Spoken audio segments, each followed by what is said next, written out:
Zee 24 तास एक पाऊल पुढे। आणि आता पाहूया देश विदेशातील इतर काही घडामोडी झटपट।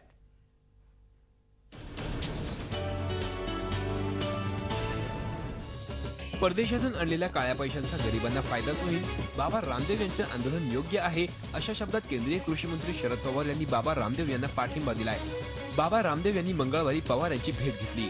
त्यावेळी पवारांनी नवीन मुद्दा हाती घेतल्याबद्दल बाबा रामदेव यांचे कौतुकही केले।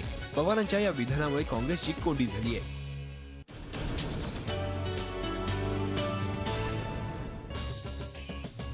उत्तर प्रदेशचे मुख्यमंत्री अखिलेश यादव यांच्या पत्नी डिंपल यादव यांनी कनौज लोकसभा मतदारसंघातील पोटनिवडणुकीसाठी आपला उमेदवारी अर्ज भरला।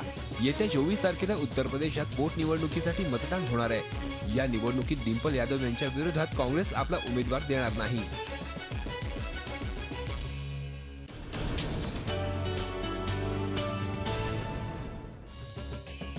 नरेंद्र मोदी आणि संजय जोशी यांच्यातला वाद संपण्याची चिन्ह नाहीत। मोदी यांच्या हट्टावरून संजय जोशी यांना राष्ट्रीय कार्यकारिणीचा राजीनामा द्यावा लागला होता। त्यानंतरच मोदी यांनी मुंबईतल्या राष्ट्रीय कार्यकारिणीच्या बैठकीला हजेरी लावली।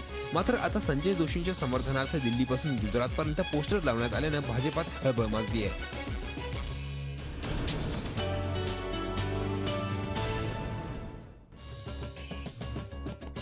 चीनच्या साम्राज्यवादाचा एकत्रित मुकाबला करणं गरजेचं आहे असं मत अरुणाचल प्रदेशमधील सामाजिक कार्यकर्ते नाबाम अतुम यांनी व्यक्त केलंय। मुंबईतल्या माय होम इंडिया संस्थेतर्फे अतुम यांचा गुजरातचे मुख्यमंत्री नरेंद्र मोदी यांच्या हस्ते सत्कार करण्यात आला।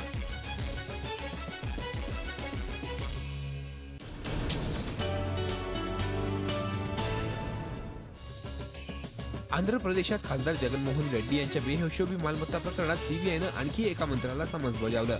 पोन्नाला लक्ष्मय्या असं याचं नाव असून त्यांच्याकडे माहिती आणि तंत्रज्ञान खात्याचा पदभार आहे।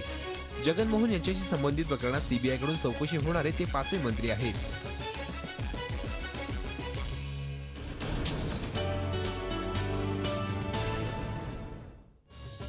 आज एक अद्भुत अशी खगोलीय घटना खगोलप्रेमींना पाहता येणार आहे। ती म्हणजे शुक्र अधिक्रमणाची। जवळपास 7 तास शुक्राच्या सावलीचा ठिपका सूर्यावर पाहता येणार आहे। ही दुर्मिळ खगोलीय घटना पाहण्यासाठी सारे खगोलप्रेमी आणि खगोलतज्ञ सज्ज झालेत, कारण या अद्भुत घटनेमुळे आतापर्यंत अनेक रहस्ये उलगडली आहेत।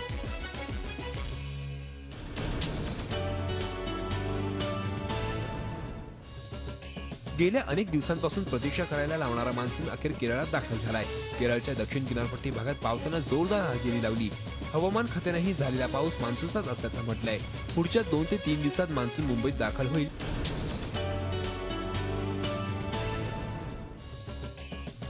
गोव्यात मान्सून पूर्वसरींनी हजेरी लावली आहे। गेल्या 24 तासात गोव्यात जोरदार पाऊस झाला।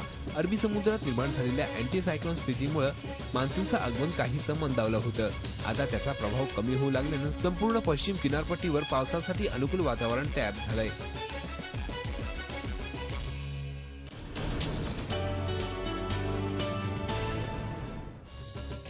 पाकिस्तानने मंगळवारी हब-7 या क्रूझ क्षेपणास्त्राची चाचणी घेतली।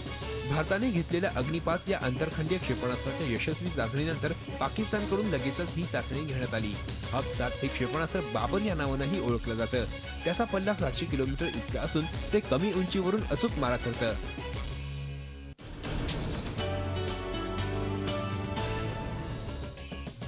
अल कायदाचा म्होरक्या अबू यहया अल लिबी ड्रोन हल्ल्यात ठार झालाय। अल कायद्यामध्ये आयमन अल जवाहिरीनंतर लिबी याचे नाव घेतले जायचे।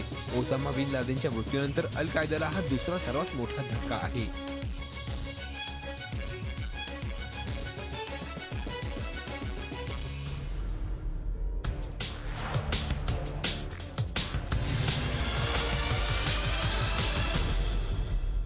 झी 24 तास एक पाऊल पुढे।